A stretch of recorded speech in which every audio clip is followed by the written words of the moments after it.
తడిసిన మొక్కజొన్న గన్ని బ్యాగుల కొరత మరియు కొనుగోలు కేంద్రంలో రైతుల ఇబ్బందులపై మాజీ ఎమ్మెల్యే మర్రి జనార్దన్ రెడ్డి ప్రభుత్వంపై విరుచుకపడ్డారు.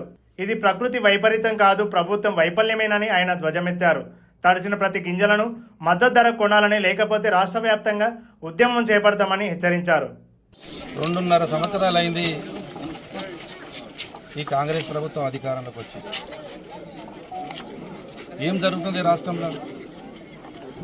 ఎటు పోతుంది రాష్ట్రం? 420 హామీ గ్యారంటీలు, 6 గ్యారంటీలు, 420 హామీలు ఇచ్చి మాయమాటలు చెప్పి రైతు రాజ్యము, ప్రజాపాలన. ఏమొచ్చింది ప్రజాపాలన అంటే? యూరియా కొనాలంటే లైన్లు నిలబడాలి,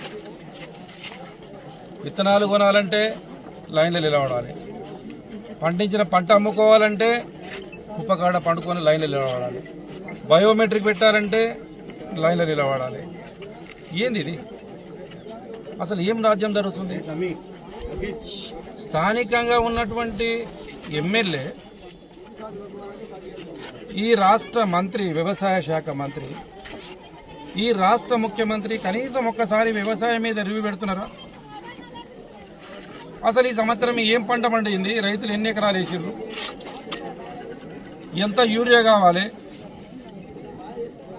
ఎంత యూరియా కావాలి? పంట వచ్చిన తర్వాత ఎన్ని బస్తాలు కావాలి? ఎంత ట్రాన్స్పోర్ట్ కావాలి? ఎంత హమాలీలు కావాలి? ఈ ధాన్యాన్ని ఎక్కడ పెట్టాలి అనే ఆలోచన ఎక్కడైనా చేసిండ్రు? లేదు. అందుకే రాష్ట్రాన్ని పాలించేవాడు రైతు అయితేనే రైతులకు న్యాయం జరుగుతుంది.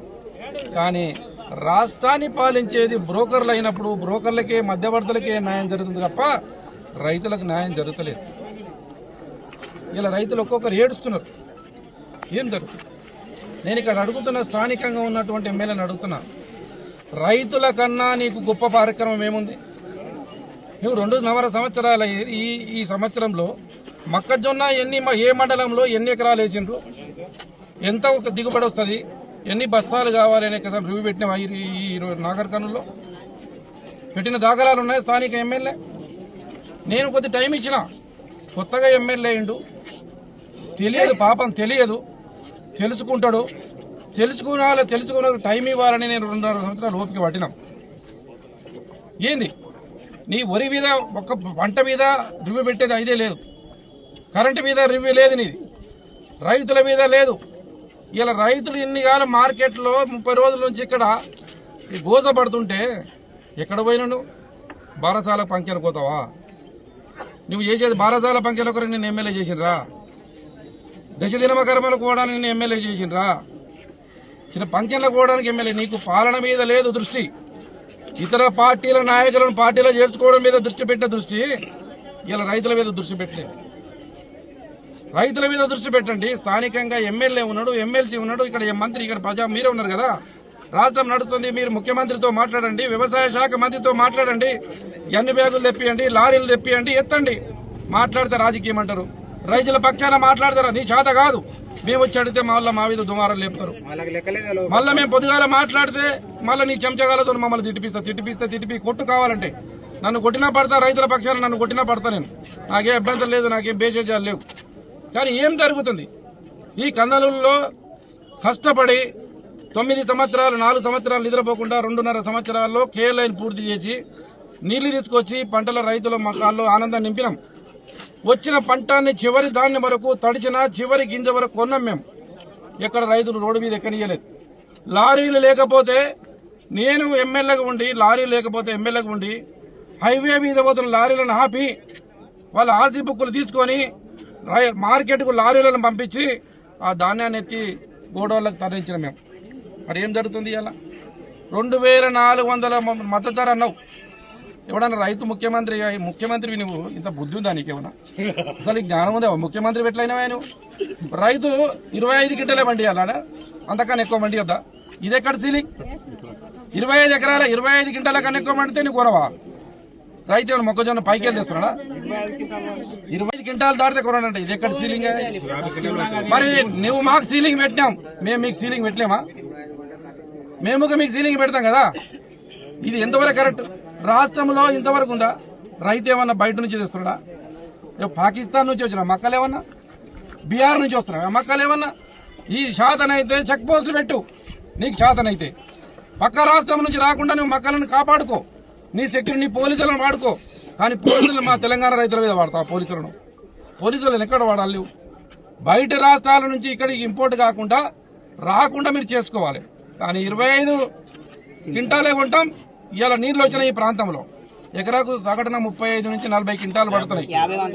50కి వస్తున్నాయి సగటున అని చెప్పిన. సగటున 50 నుంచి 55 క్వింటాలు ఒక రైతు పండిస్తున్నారు. మరి మిగతాది ఎక్కడ అమ్ముకోవాలి?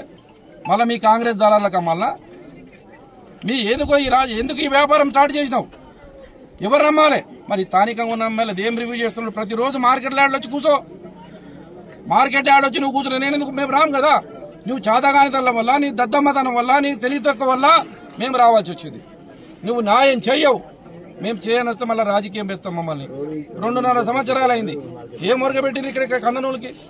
తండ్రి కొడుకులు ఒకటై ఇవాళ కాంగ్రెస్ పార్టీ మీద ఏమన్నా రేవంత్ రెడ్డిని తిరిగితే పొద్దున పోలీసులు వస్తాడు మా ఇంటికి, ఎమ్మెల్యేని తిరిగితే పొద్దున 6 గంటలకు పోలీసులు వస్తాడు. మరి రైతుల గురించి నువ్వు ఎందుకు మాట్లాడతలేవు? పండిన ధాన్యాన్ని కొనండి, మొక్కజొన్న కొనండి. శాదన అయితే నీకు దమ్ముంటే ఇవాళ మొత్తం చివరి గింజ వరకు కొను, తడిచిన ధాన్యాన్ని కొను.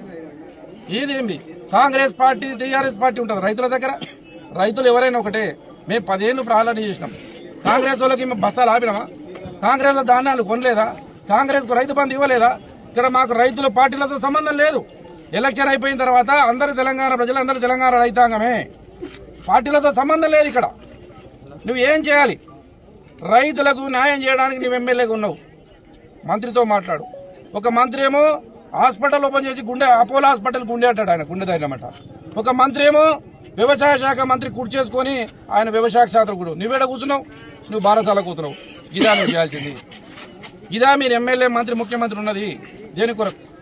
సీలింగ్ పెట్టడం వెంబడే సీలింగ్ ఎత్తేయాలి. మా డిమాండ్ ఒకటే, ప్రతిపక్ష పార్టీగా రైతుల పక్షాన రైతులను ఎంత పండిస్తే అంత సంపూర్ణంగా కొనాలి. 2400కు మాత్రమే మద్దతు ధర కొనాలి. ఇవాళ రైతు 20 రోజులు ఇచ్చింది, సంచులు లేవు. సంచులు లేవని ఒక రోజు చెప్తారు, 15 రోజులు సంచులు లేవు. సంచులు వచ్చిన తర్వాత హమాలీలు లేరు, హమాలీలు వచ్చిన తర్వాత లారీలు లేవు. ఇలా 20-25 రోజుల నుంచి ఒక్కసారి సంచులు తీసుకొచ్చి నువ్వు మ్యాచర్ వచ్చిన తర్వాత, నువ్వు తూకం చేసుకున్న తర్వాత నువ్వు చిట్టిచ్చి పంపించాలి. రైతులు ఇక్కడికి పెడుతున్నావు. నువ్వు 20-25 రోజులు కుప్పకాడ ఎందుకు పడుకోబెడుతున్నావు? కాంగ్రెస్ ఆ రోజు చెప్పిన కాంగ్రెస్ అంటే కష్టాలు, కాంగ్రెస్ కష్టాలు. ఇలాగ ఈ కాంగ్రెస్ వాళ్ళని చూస్తే ఉగ్రవాదుల కన్నా ఘోరంగా తయారయ్యారు వీళ్ళు. ఈ కాంగ్రెస్ పాలన చూస్తే ఉగ్రవాదుల కన్నా ఘోరంగా తయారైన ఇక్కడికి దళారీలు, ఇక్కడ కాంగ్రెస్ నాయకులు దళారీలు తయారై దళారులతోటి మధ్యవర్తి వ్యాపారస్తులతో కాంగ్రెస్ ఏది కుమ్మక్కై ఇలా 1650 రూపాయలకు రైతుల దగ్గర కొని మళ్ళీ ఏదో బయోమెట్రిక్ పెట్టి రైతుని పిలిపించి 2400కు అమ్ముకుంటారు. ఈ 800 రూపాయలు ఎవరి జేబులకు పోతున్నాయి? ఎమ్మెల్యే జేబులకు పోతున్నావా? మార్కెట్ చైర్మన్ జేబులకు పోతున్నావా? కానీ కాంగ్రెస్ నాయకుల జేబులకు పోతున్నావా? ఒకసారి రైతులు ఆలోచన చేయాలి. ఎవరికి ఎక్కడ పోతున్నాయి డబ్బులు? ఈ 800 రూపాయలు ఎవరి జేబులకు పోతున్నాయి? ఎందుకు? ఇక్కడ స్థానికంగా ఉన్న కలెక్టర్ గారు నేను ఎక్కడే విజ్ఞప్తి చేస్తున్నా. కలెక్టర్ గారు ఇక్కడ ప్రజాప్రతినిధులు ఫెయిల్ అయినరు. ఒక కలెక్టర్గా రైతు బిడ్డగా కొత్తగా వచ్చారు మీరు ఎంబడే మార్కెట్ యార్డ్ సందర్శించండి. ఇది రైతుల కష్టాలను మీరు పక్కకు పెట్టండి. రైతుల కష్టాలను మీరు తీర్చే విధంగా మీరు ప్రయత్నం చేయండి. మా దగ్గర ఒకటే డిమాండ్, మిమ్మల్ని చేసేది ఒకటే, రైతులను మీరు ఇప్పటికైనా ఒక సూచన చేయండి. కలెక్టర్ గారు, మా గ్రామ విలేజ్, మా ప్రతి గ్రామంలో రైతు వేదికలు ఉన్నాయి.